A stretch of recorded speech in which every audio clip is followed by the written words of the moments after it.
하는데 그 함께라고 하는 이 단어가 정말 힘이 되는 것 같습니다. 예수 그리스도 이름으로 하나님의 말씀 증거하겠습니다. 우리 같이 예레미야 35장 1절에서 11절 말씀을 교독해서 보도록 하겠습니다. 예레미야 35장 1절에서 11절 말씀 제가 먼저 읽겠습니다. 1절 유다 왕 요시야의 아들 여호야김 때에 여호와께로서 말씀이 예레미야에게 임하니라. 가라사대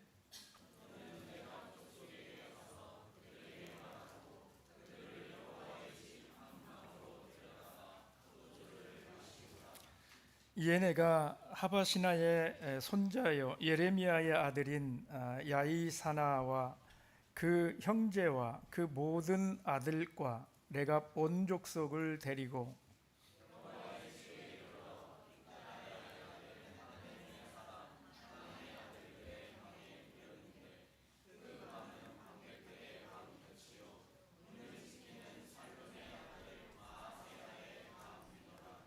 내가 레갑 족속 사람들 앞에 포도주가 가득한 사발과 잔을 놓고 마시라 권하매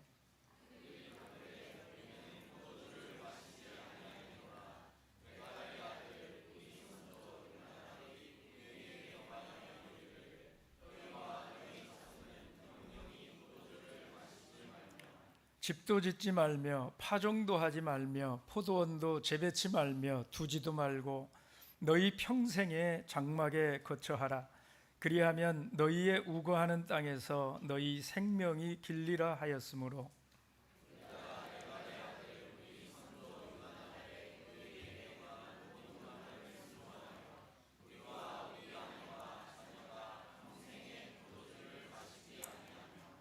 거처할 집도 짓지 아니하며 포도원이나 밭이나 종자도 두지 아니하고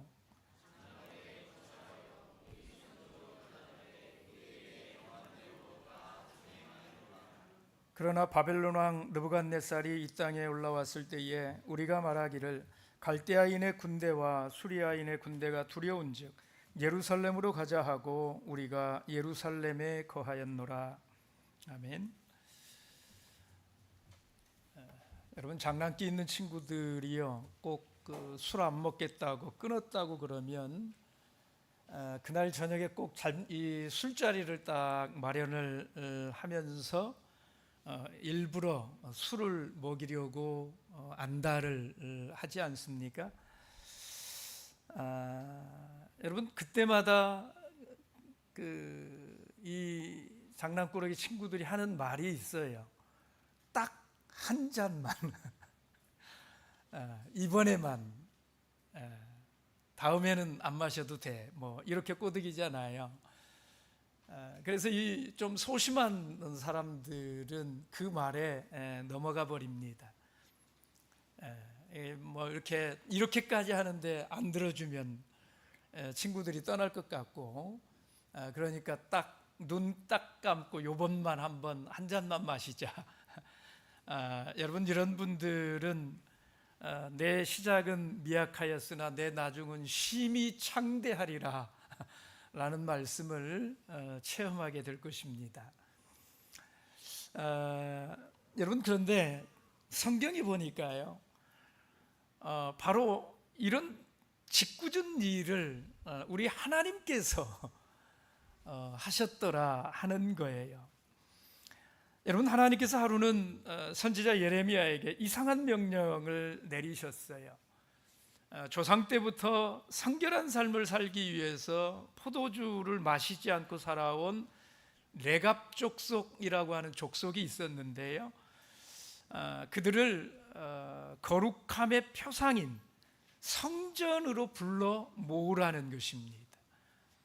성전에다가 불러다 모아놓고 거기 있는 제사장들이 쓰는 방 하나에 그 레갑 족속을 다 모아놓고 그들에게 포도주를 마시게 권해 보라는 것입니다. 여러분 레갑 족속은 6절 이하의 말씀처럼요 아주 경건한 삶을 살면서 자기 조상이 명한 성결한 삶을, 그 방식을 절대로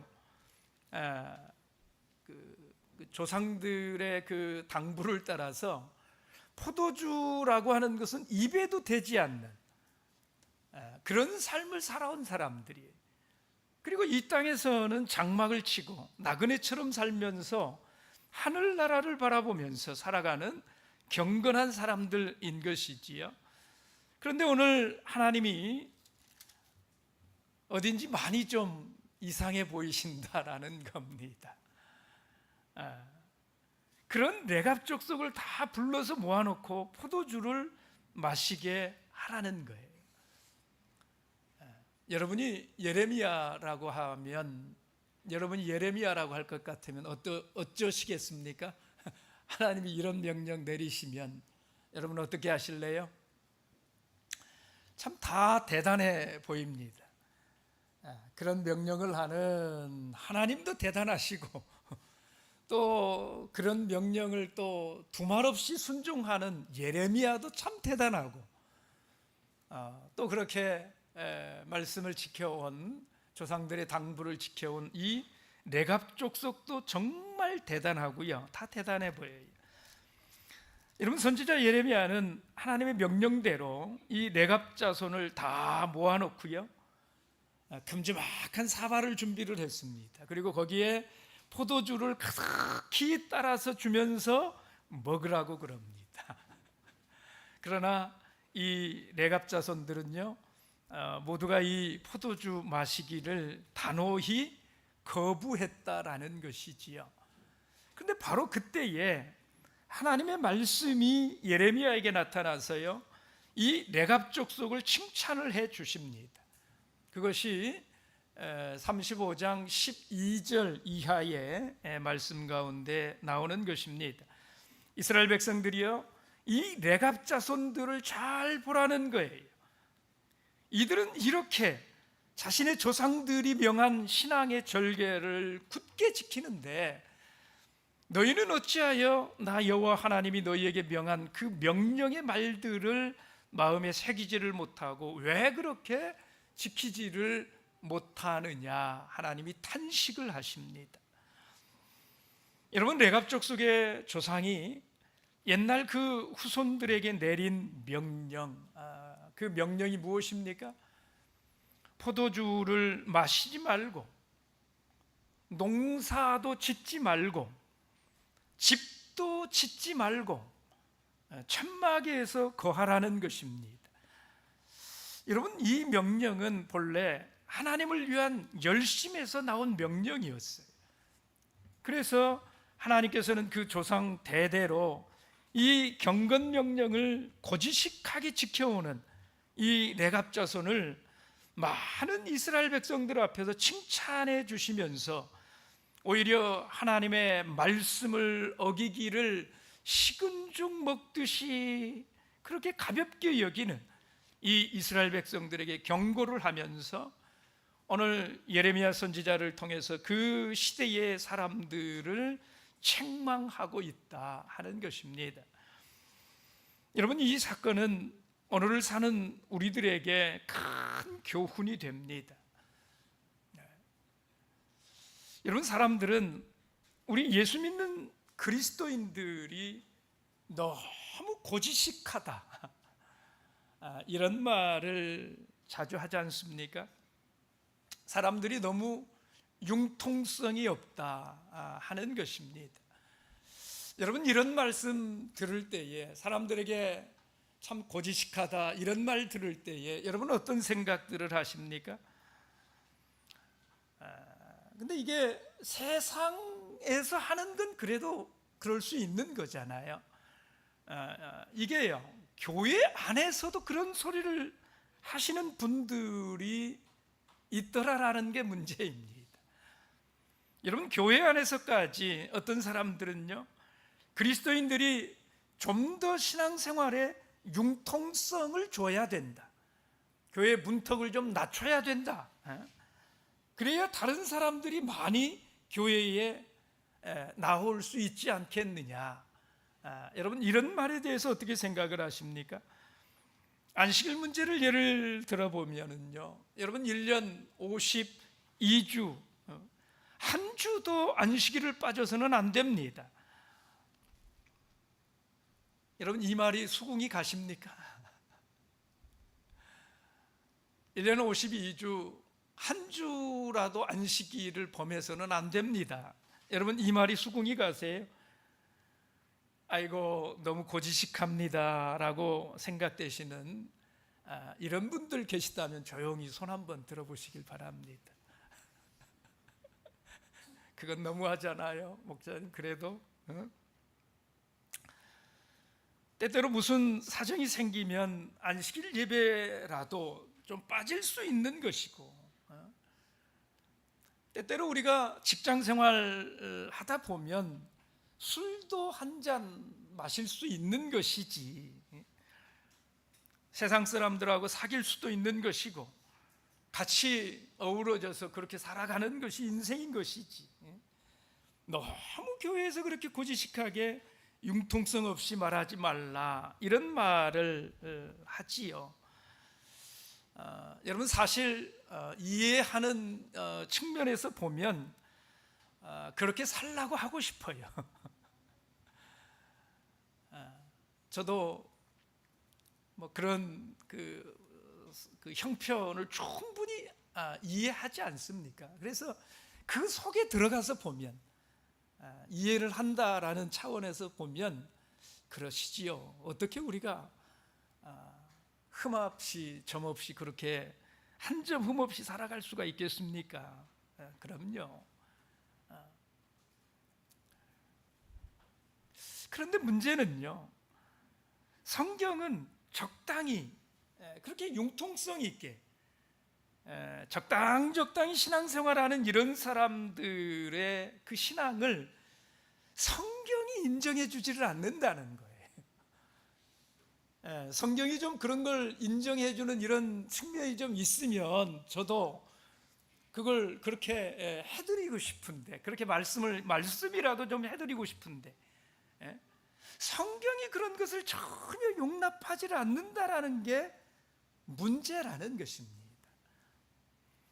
여러분 이스라엘의 첫 왕 누구였습니까? 사울 왕. 그 사울 왕의 신앙이 어땠을까요? 여러분 사울은 처음에는 대단히 고지식하고 순박한 사람, 이게 사울의 모습이었습니다. 사울같이 고지식한 신앙인이 없어요. 그는 부모님이 가서 암나귀를 찾아오라 이렇게 말을 했더니요, 그 암나귀를 찾아가지고 사울이 동네 방네를 돌아다니는데요, 무려 100km가 넘는 거리를, 여러분 암나귀를 찾으러 다니는 것이니까 얼마나 샅샅이 뒤지면서 돌아다니겠습니까? 사무엘상 9장 20절의 말씀을 보면 사울이 3일 동안을 그렇게 찾아다닌, 이 암나귀를 찾아서 3일 동안을 이렇게 헤맸다라고 하는 걸 알 수가 있습니다. 그 부모의 말 그 한마디, 암나귀를 찾아오라고 하는 그 부모님의 말씀에 사흘 동안을 그렇게 헤매면서 암나귀를 찾아 헤맬 정도로 사울이 어떤 사람이었다는 거예요? 아주 고지식한, 말씀대로 살려고 하는 이런 아들이 사울이었다라는 것입니다. 그런데 이 사울이요, 왕이 된 후에 어쩐 일인지요, 점점점 이 융통성이 생겨버렸어요. 고지식함을 버려버립니다. 여러분 이 사울이 융통성이 생겨가지고요, 길갈에서 블레셋과 대치를 하고 있을 때에 빨리 전쟁에 나가야 되는데, 당시에 이스라엘 백성들은 전쟁 나가려면 반드시 뭐 해야 돼요? 제사 드리고 그리고 전쟁에 나가지 않습니까? 그래서 사무엘 선지자를 기다리는데 이 사무엘이 오지를 않고 자꾸 지체가 되는 것이지요. 그래서 마음이 다급한 이 사울이 어떻게 했습니까? 이렇게 위급할 때에는 융통성도 좀 있어야 돼. 다른 일도 아니고 하나님 앞에 예배하는 거잖아. 번제 드리고 제사하고 전쟁에 나가야 되니까 그러는 것이잖아. 그렇게 판단을 하고 그가 제사를 직접 드리고 전쟁에 나갔다라는 것입니다. 결과가 어떻게 됐을까요? 하나님께서도 그 융통성을 인정해 주십니까? 그렇지 않아요. 하나님이 진노하십니다. 그때부터 하나님께서는요, 사울을 폐위시키기로 작정하셨다라고 말씀을 해요.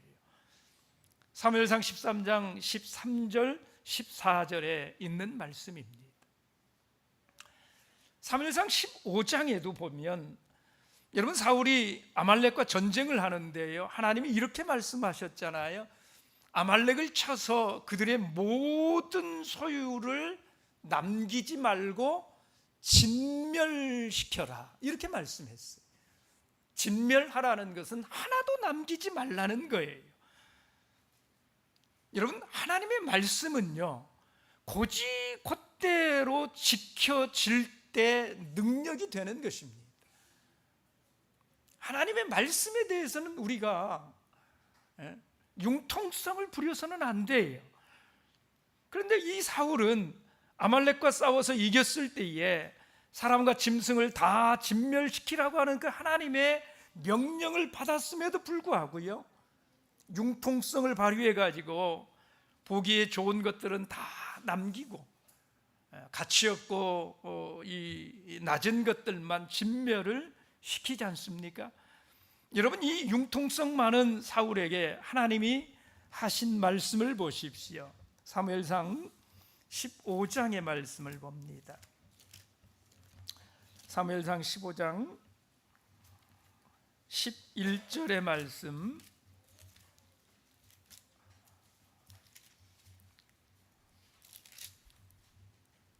함께 읽어보겠습니다. 시작. 내가 사울을 세워 왕 삼은 것을 후회하노니 그가 돌이켜서 나를 쫓지 아니하며 내 명령을 이루지 아니하였음이니라 하신지라. 사무엘이 근심하여 온 밤을 여호와께 부르짖으니라. 내가 사울을 세워 왕 삼은 것을 후회하노니, 왜 하나님이 후회하신다고요? 그가 돌이켜서 나를 쫓지 아니하며 내 명령을 이루지 아니하였음이니라. 진멸하라고 하는 그 말씀을 어기고 자기 생각대로 좋은 것들은 남기고 나쁜 것들만 이렇게 진멸시키는 이런 융통성 많은 사울을 하나님이 싫어하셨더라 하는 것이잖아요. 그러나 여러분, 그와는 반대로 다윗과 같은 경우는 어떨까요? 사울왕의 후계자 다윗은요, 산의 대장부였습니다. 골리앗과도 싸우는 대장부, 그게 다윗 아닙니까? 여러분, 이 골리앗과도 싸울 줄 안다라고 하는 것, 이게 얼마나 대단한 거예요. 여러분, 우리 가운데 이렇게 살아가시는 분들 있었으면 좋겠는데 여러분, 세상에 골리앗과도 싸울 줄 아는 이런 사람들로 살고 계십니까? 골리앗과도 싸울 수 있는 이런 사람이 여러분 몇이나 되겠어요? 이게 얼마나 대단한 것입니까? 다윗은 대장부였어요. 그런데 그런 대장부도 아주 철저한 것이 있었어요. 하나님 앞에서만은 고지식하게 살아가겠다라는 것입니다. 여러분, 사울왕이 기순 들려가지고요, 자기를 죽이려고 얼마나 다윗을 쫓아다녔습니까? 몇 년간을 눈물을 흘리면서 도망다녀요. 근데 그 가운데 몇 번씩이나 사울 왕을 죽일 수 있는 기회가 있었습니까? 없었습니까? 네, 몇 차례 기회가 있었지요. 그것도 절호의 기회가 있었어요. 그런데 보십시오. 그때마다 다윗은요, 노라고 부르짖습니다. 신하들이 사울 왕을 죽여버리자고 했을 때 한마디로 안 되라고 말을 하잖아요. 여러분, 그 이유가 무엇이었습니까? 그 이유는 아주 간단합니다. 하나님께서 기름 부은 사람이기 때문에 손댈 수 없다라는 거예요. 여러분, 사무엘상 24장 4절에서 7절 말씀을 보시면 엔게디 지역이라고 하는 곳에서도 다윗이 사울을 죽일 수 있는 기회를 만났어요. 사울이 용변이 급해가지고 굴 속에 들어왔는데 그 굴 안에 다윗이 일행이 피해 있었잖아요. 근데 그때도 다윗은요, 사울의 옷자락만 이렇게 살짝 뵙니다. 그리고 사울을 죽이지를 않아요. 신하들은 하나님께서 주신 기회라고 말을 해요. 그런데도 불구하고 다윗은 사울을 죽이지 않잖아요. 근데 나중에 보십시오. 이 다윗이요, 그 사울의 옷자락을 조금 뱉다라고 하는 이것 때문에 얼마나 회개를 합니까? 여러분, 하나님의 기름 부음 받은 이 사울 왕의 옷자락을 내가 베었다라고 하는 거예요.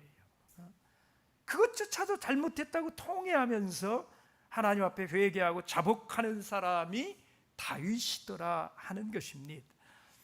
여러분, 요즘 눈으로 보면 이런 다윗을 보면서 그런 생각할 수 있지 않겠어요? 사람 참 소심하다. 여러분, 그런데 기억하세요. 다윗은 소심한 사람 아니에요. 골리앗과도 싸울 줄 아는 사람이란 말이에요. 그런 사람을 소심하다고 말할 수 있겠어요? 여러분, 하나님 앞에 복되다고 인정받은 사람들은요, 다 이렇게 살았습니다. 하나님 말씀 앞에서는 융통성 부리지 않고 고지식하게 그렇게 살았어요. 요즘 참 걱정되는 것이, 요즘은 사람들이요, 하나님 말씀을 고지식하게 순종하기보다는 융통성을 발휘하면서 사는 것을 더 인정해 주는 그런 풍조가 우리 가운데 있다는 것입니다. 그런 사람들을 더 인정해 주려고 하는 이런 모습이 있다는 거예요. 사울보다도 더 큰 일을 저지르고서도요, 눈 하나 깜짝 안 한다라고 하는 것입니다. 이 정도는 되겠지 하는 이런 마음이 있어요. 이 정도는 하나님께서도 눈 감아 주시겠지 하는 이런 마음들이 있어요. 정도를 지키면서 가는 것이 아니라 오히려 융통성을 부리면서 자기 나름대로 살아가는 이런 삶을 지혜롭다고 생각을 하고요, 그런 것들을 하나님께서도 인정해 주실 것처럼 참 대범해요. 골리앗 앞에 대범해야 되는데 골리앗 앞에서는 온갖 눈치 다 보면서 싸울 줄도 모르면서 하나님 앞에는 왜 그렇게 대범한지 모르겠어요. 하나님은 이 정도는 괜찮을 거야.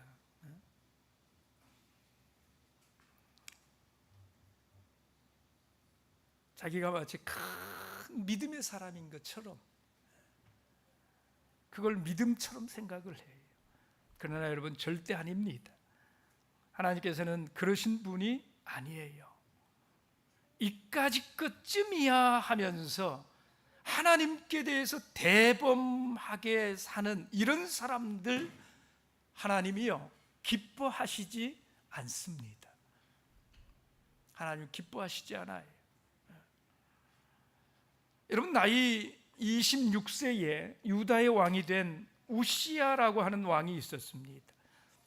블레셋의 많은 성들을 점령해가지고 복종을 시키고 암몬을 제압하고 아라비아에까지 이렇게 세력을 펼칠 정도니까 그 이름이 애굽 변방까지 이렇게 소문이 난 아주 유명세를 떨쳤던 이런 왕이었습니다. 여러분, 하나님께서 그렇게 이 우시야를 도와주신 거예요. 그 어린 우시야를. 그런데 사람이 처음에 이렇게 잘 되면 나중에 나사가 풀려버린다라고 하는 것이 문제인 것입니다. 우시야도 나중에 어떻게 됐습니까? 그는 거만해졌습니다. 그래서 역대하 26장 19절 말씀을 보면 성전에 들어가 가지고 제사장들만 분향하게 되어 있는 법을 깨버리고요, 왕인 우시야가 하나님 앞에 분향을 합니다. 여러분, 우시야가 그런 생각을 한 거예요. 이 정도는 할 수 있는 거야. 나 정도 되면 이 정도는 할 수 있는 거야.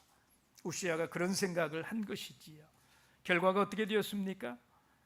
그 자리에서 문둥병이 발해가지고요, 별궁에서 평생을 숨어 지내다가 죽게 될 수밖에 없었다라는 것이지요. 여러분, 솔로몬 왕을 한번 살펴볼까요? 솔로몬은 처음에 그가 왕이 되었을 때에요, 1000번제를 하나님께 드리기로 결정한 사람입니다. 여러분, 이 1000번제를 드리겠다라고 생각하는 것, 이게 결코 쉬운 일이 아니에요. 저는 솔로몬이 이때 솔로몬의 성품이 참 고지식한 이런 성품의 사람이었을 거라고 저는 단정을 합니다. 솔로몬의 1000번제 보면 그래요. 여러분, 번제 한 번 드리는 게 결코 쉬운 일이 아니지 않습니까? 왕이니까 뭐 작은 비둘기나 이런 번제 드리지 않았잖아요. 소를 사용을 했잖아요. 여러분, 송아지 한 마리 각을 뜨고 해서 번제를 드리려면 절차가 얼마나 복잡한지 몰라요. 한 마리 드리는 것도 쉬운 일이 아닌 일이에요. 번제 자체가 번거로운 일입니다. 그런데 그런 번제를 1000번제를 드리겠다고 작정을 했다? 여러분, 이건 아무나 할 수 있는 결심이 아니다, 이 말이에요. 그런데 솔로몬이 그런 이 생각을 한다라고 하는 것은 그가 얼마나 고지식한 이런 삶을 살아가는 사람이었는가 하는 것을 보여주는 거예요. 여러분, 누구도 그에게 그런 요구를 한 적이 없어요. 지금까지 어떤 사람도 하나님 앞에 1000번제 드리겠다, 이런 작정을 한 사람이 없어요. 그런데 솔로몬은 자기 스스로 자기가 왕이 될 것을 생각할 때에 이렇게 하지 않으면 안 되겠다라고 판단을 한 것이잖아요. 그래서 자기 스스로 그런 결정을 한 것입니다. 고지식하게. 그리고 그 결정을 어떻게 했습니까? 그대로 실행했어요. 여러분, 사람이요, 결정은 얼마든지 해볼 수 있을 수도 있어요. 그런데 또 그것을 그대로 해낸다? 이건 또 전혀 다른 문제, 차원의 문제인 것이잖아요. 결정을 했는데 한번 해보니까 어때요? 이게 보통 일이 아니거든요.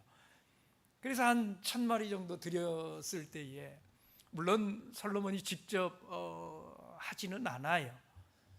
근데 적어도 10곳에서 그 번제가 진행이 돼야 되는 이런 상황이잖아요. 그러지 않고는 1000번제를 감당할 수가 없는 것입니다. 시간이요, 하루 종일 드려도 못 드려요.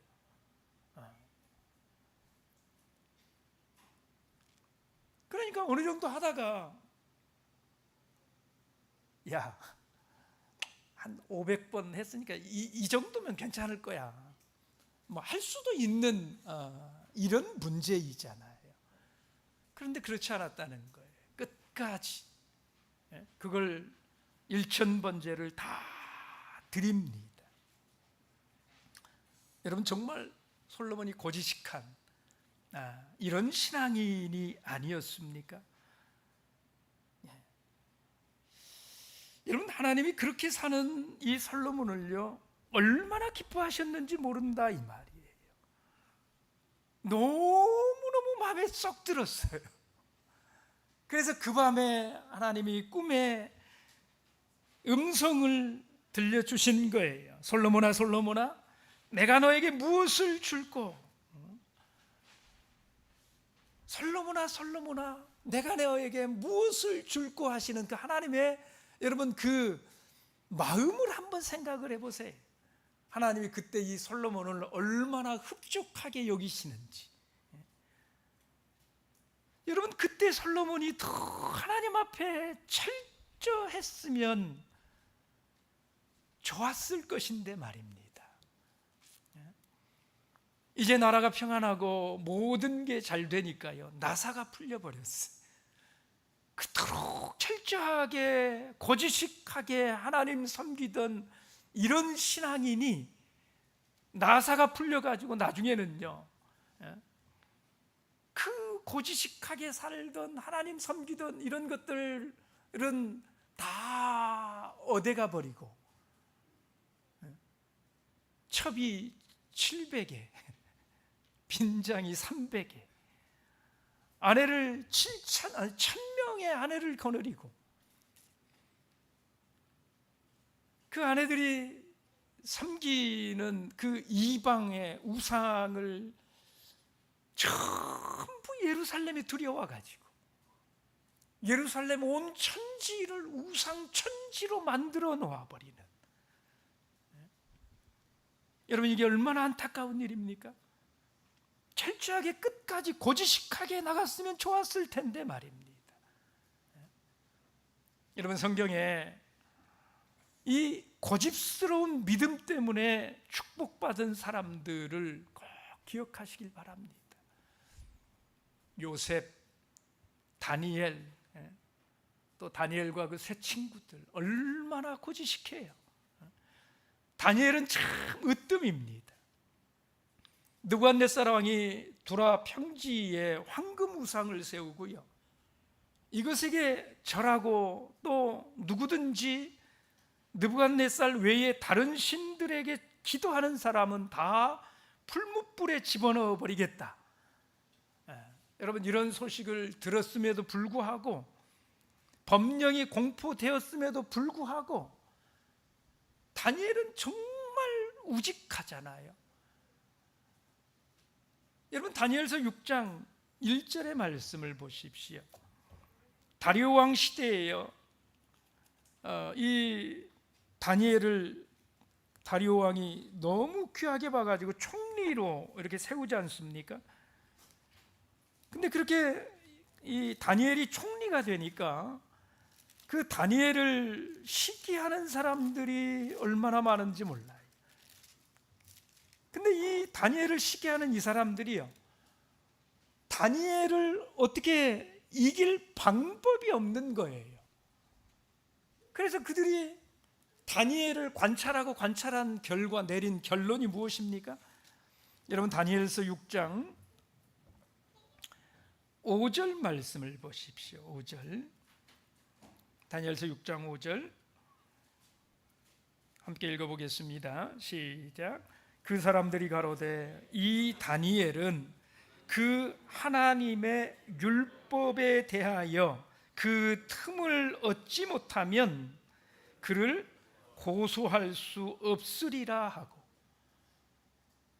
하나님의 말씀과 관련된 이런 일이 아니고서는 다니엘을 어떻게 해볼 틈을 찾을 수가 없는, 그냥 유일한 방법을 어디에서 찾아요? 사람들이 저 다니엘의 그 신앙, 쟤는 하나님 말씀이라면 절대로 순종하는 이런 사람이야. 그냥 여기에서 틈을 찾지 않고서는 틈을 찾을 수가 없다라는 거예요. 그래서 7절 말씀을 보십시오. 7절, 6장 7절 함께 읽습니다. 시작. 나라의 모든 총리와 수령과 방백과 모사와 관원이 의논하고 왕에게 한 율법을 세우며 한 금령을 정하실 것을 구하려 하였는데, 왕이여, 그것은 곧 이제부터 30일 동안에 누구든지 왕 외에 어느 신에게나 사람에게 무엇을 구하면 사자굴에 던져 넣기로 한 것이니이다. 여러분, 이 일에 대해서 어떻게 했습니까? 10절 함께 읽습니다. 시작. 다니엘이 이 조서에 어인이 찍힌 것을 알고도 자기 집에 돌아가서는 그 방에 예루살렘으로 향하여 열린 창에서 전에 행하던 대로 하루 3번씩 무릎을 꿇고 기도하며 그 하나님께 감사하였더라. 여러분, 여기서 다니엘이 좀 융통성을 발휘해 가지고 잠시 기도를 좀 쉬었다고 생각해 보세요. 어차피 지금 이 하고 있는 이런 기도 생활도 자기가 결정한 거잖아요. 자기가 그렇게 하고 살기로 하나님 앞에서 결심한 이런 거 아닙니까? 그러나 이 다니엘은요, 믿음에 있어서만큼은 참 투박한 사람이었다 이 말이에요. 너무나도 고지식해서 그 법령이 공포되었음에도 불구하고 이전처럼 예루살렘을 향하여 하루 3번씩 무릎 꿇고 기도하는 이걸 포기하지 않았다라는 것입니다. 여러분, 어떻게 보면 참 답답하고 주위에서 보면 저러다가 사자굴에 들어갈 텐데 좀 신앙의 융통성을 가지라고 좀 충고할 법한 이런 상황이 아니겠습니까? 그러나 다니엘은 그러지 않았다는 거예요. 그는 고지식하게 신앙생활에 있어서만큼은 철저했다라는 것입니다. 여러분, 그 다니엘 하나님 앞에서 어떻게 되었습니까? 여러분, 성경의 메시지는 하나님을 따르고 섬기려면 우리도 이렇게 철저하게 해야 된다라고 하는 것을 가르쳐주고 있다라는 거예요. 철저한 사람들은 하나님께서 함께 해주시고, 철저한 사람들을 하나님이 기뻐해 주시고, 그저 대충 내 생각대로 신앙생활하는 이런 사람들, 편의주의대로 자기의 마음에 좋은 대로 그렇게 융통성 발휘해가면서 하는 이런 사람들, 우리 하나님이 기뻐하시지 않으셨다. 이건 너무 분명한 사실이에요. 성경이 계속해서 그걸 말씀하고 있는 건 틀림없는 사실이에요. 여러분, 하나님을 믿고 주님을 섬기려는 사람들은 내 뜻을 버리고 내 생각을 버리고 하나님의 말씀대로 나를 쳐서 복종시키려고 하는 그 무엇인가를 좀 마음에 좀 담고 사셔야 된다 이 말이에요. 그런 모습들이 진짜 여러분, 이 시대에 꼭 필요한 그런 모습이 아니겠어요? 여러분, 다시 예레미야 35장 말씀으로 돌아와 보십시오. 예레미야 35장 2절 말씀, 너는 레갑 족속에게 가서 그들에게 말하고 그들을 여호와의 집 한 방으로 데려다가 포도주를 마시우라. 예레미야에게 하나님께서 말씀하십니다. 레갑 족속에게 가서 그들에게 말하고 그들을 여호와의 집 한 방으로 데려다가 포도주를 마시우라. 여러분, 하나님이 먹게 하라고 말씀하신 거예요. 여러분, 이 구절을 공동번역 성경으로 한번 보시기 바랍니다. 공동번역 성경으로 한번 띄워봐 주세요. 같이 한번 읽어봅니다. 함께 읽어봅니다. 시작.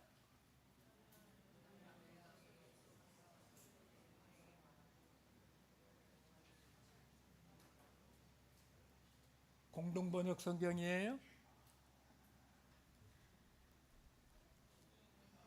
네, 시작.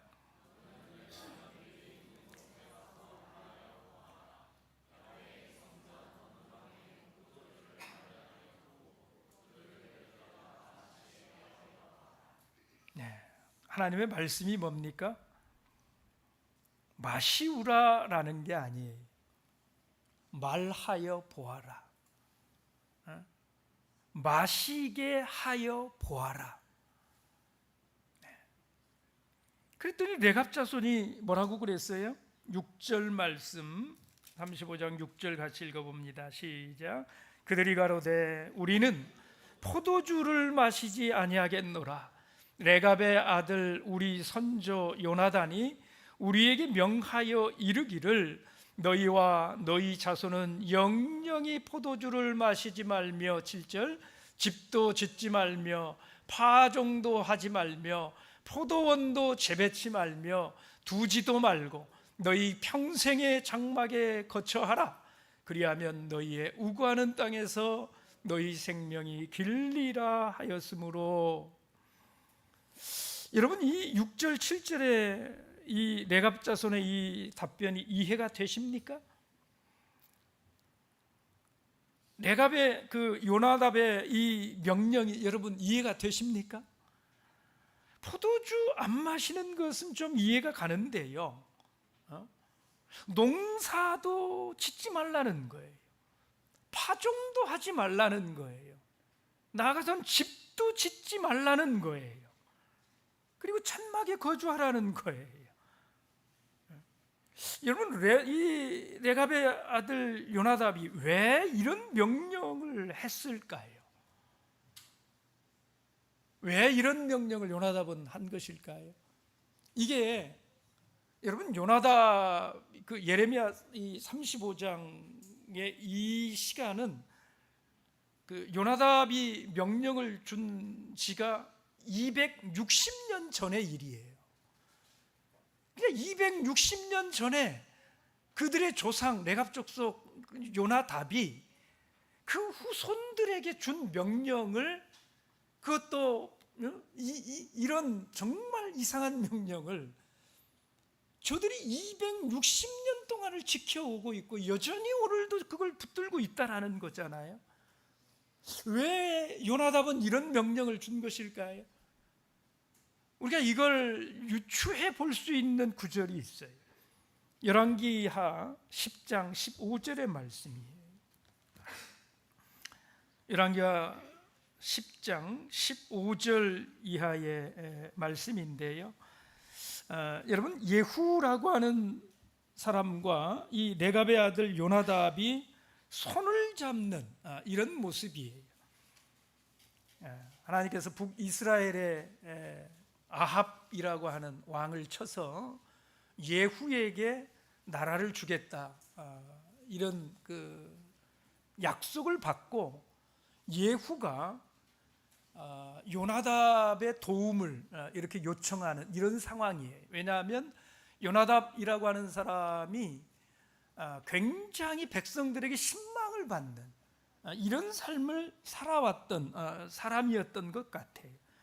그래서 그 요나답의 손을 빌어서 아합을 치는 이 일을 예후가 하려고 하는 것입니다. 그래서 여러분 10장 23절 말씀을 보십시오. 23절 함께 읽겠습니다. 시작. 예후가 레갑의 아들 여호나답으로 더불어 바알의 당에 들어가서 바알을 섬기는 자에게 이르되 너희는 살펴보아 바알을 섬기는 자만 여기 있게 하고 여호와의 종은 하나도 너희 중에 있지 못하게 하라 하고, 이렇게 머리를 써가지고요, 바알을 섬기는 이 선지자들을 싹 한 방에 모아요. 그래가지고 24절 이하에 보면 그 바알의 선지자들을 싹 쓸어버립니다. 다 척결을 하고 우상 숭배를 척결을 하고 이런 일들을 예후와 함께 이 요나답이 행한 거예요. 굉장히 좋은 일을 행한 것이지요. 자, 그런데 28절 29절을 보십시오. 열왕기하 10장 28절 29절 읽습니다. 시작. 예후가 이와 같이 이스라엘 중에서 바알을 멸하였으나 이스라엘로 범죄케 한 느밧의 아들 여로보암의 죄, 곧 베델과 단에 있는 금송아지를 섬기는 죄에서는 떠나지 아니하였더라. 예후가 다 멸절시킨 것이 아니라 좀 남겨두었더라 하는 거예요. 그리고 나중에 보면 자기도 우상 숭배자가 되어버리고 맙니다. 그래서 바알 신을 다시 끄집어들이고 또 아세다롯 신상을 다시 끄집어들이고, 그리고 이 여로보암의 금송아지 신상을 다시 끄집어들이고. 여러분, 바알 신은 농경신이에요. 그래서 이들은 추수를 하거나 파종을 하기 전에 모여가지고 반드시 술을 먹고 춤을 추고 이러면서 흥겹게 노래를 부르면서 이 아세다롯 여신을 만들어 놓고 또 거기서 같이 음란을 행하고, 이런 일이 자연스럽게 이루어지는 것, 이게 우상숭배예요. 여러분, 요나답이 이것을 보고요, 처음에는 예후와 손을 잡고 성결운동을 했지만 이 예후가 삼천포로 빠져버리니까 그 예후와의 손을 요즘 말로 말하면 손절을 했던 것 같아. 그리고 그들이 농사 지을 때마다 이 바알신을 음란하게 섬기는 이런 풍속을 그대로 술을 먹고 음란하게 춤을 추고 잔치를 벌이고 이런 모습을 보니까, 여러분, 요나답이 후손들에게 이런 명령을 내린 거예요. 너희는 절대로 포도주 마시지 말고 농사도 짓지 말고 씨도 뿌리지 말고 한 곳에 거주해서 그렇게 농경 사회로 이렇게 살지 말라는 거예요.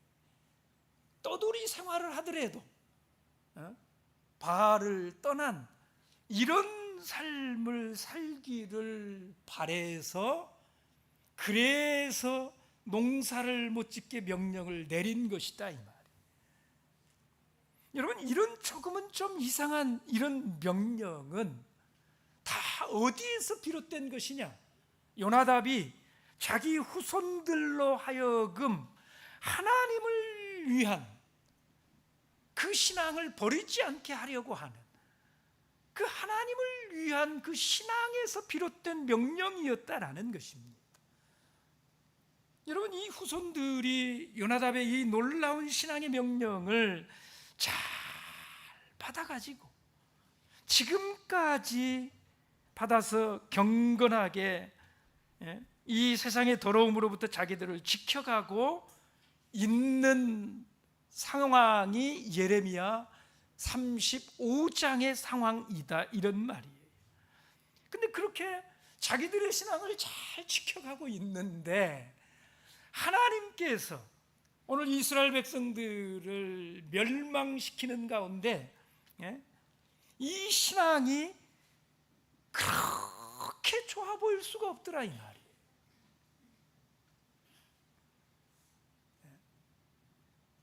이스라엘 백성들이 다 하나님 버리고 하나님 떠나가는 이런 세상에 그 자기 조상 요나답의 그 명령을 이렇게까지 붙들고 260년 동안을 지켜오는 이 레갑 족속의 이 신앙이 하나님께서 그렇게 좋아 보일 수가 없더라, 이 말이.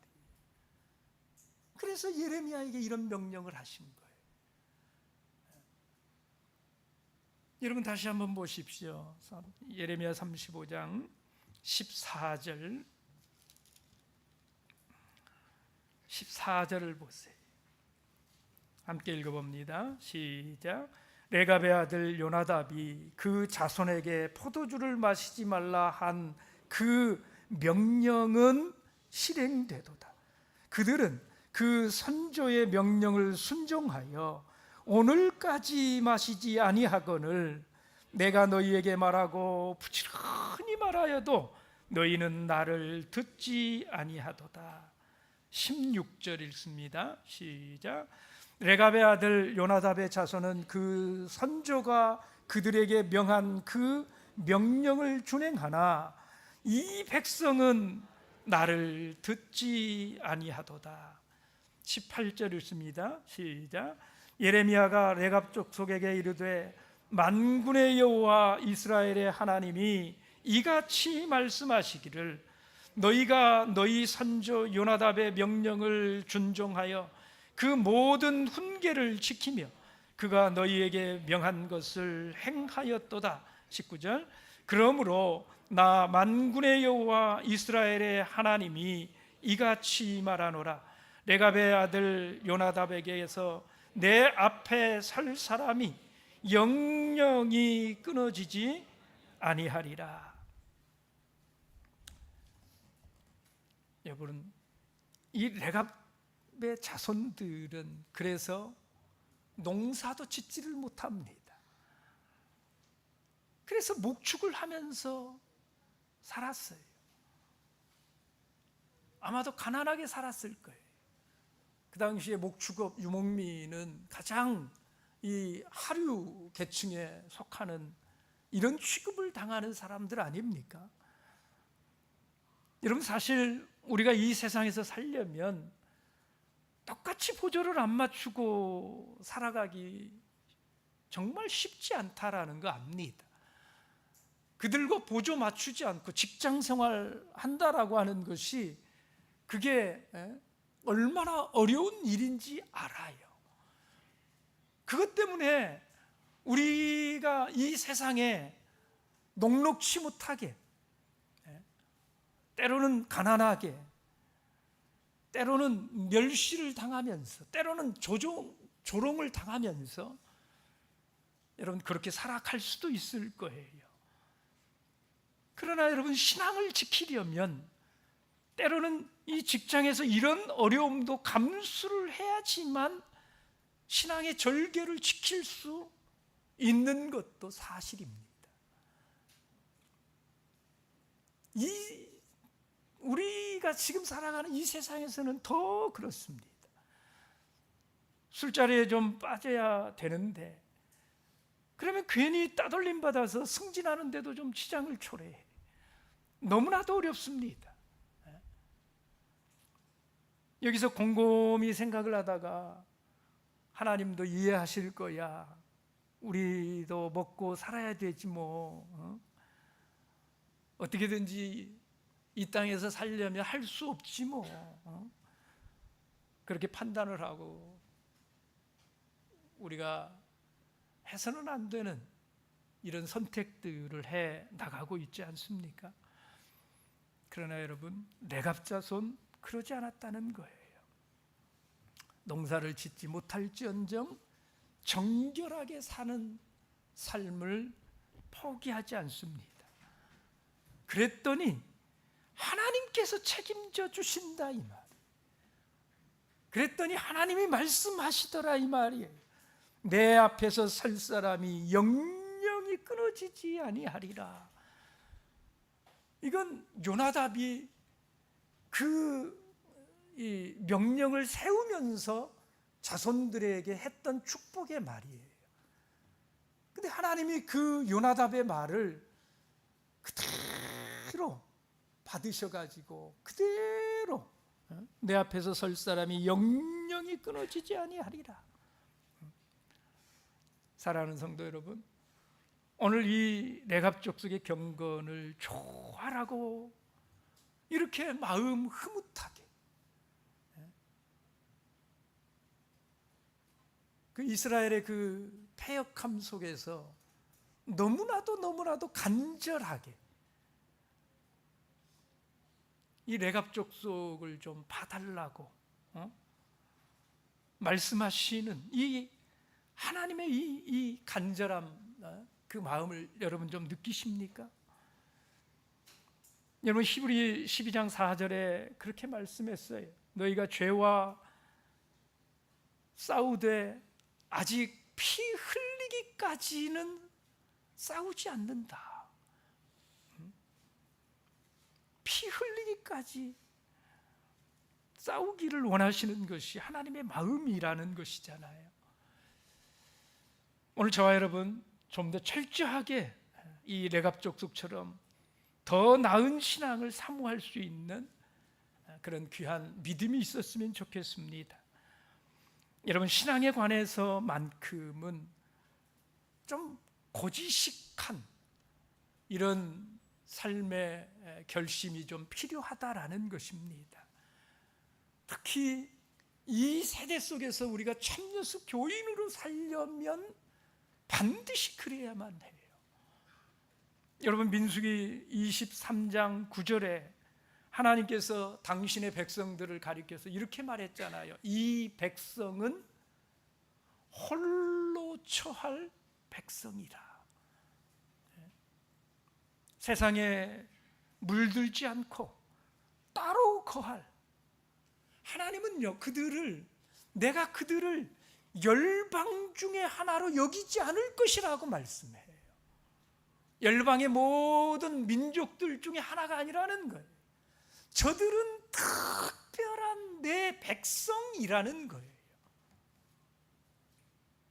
그들만이 하나님의 모든 마음이 담겨져 있는 하나님의 특별한 소유가 된다라는 것입니다. 여러분 레갑 족속을 영원히 지켜주시는 그 하나님께서 저와 여러분들의 그 고지식하고 철저한 그 신앙을 보시고요, 내 앞에 설 사람이 영영이 끊어지지 아니하리라 축복해 주실 것입니다. 오늘 이 축복을 받아서 살아가는 저와 여러분들 다 되시기를 예수님의 이름으로 축복합니다. 묵도하겠습니다.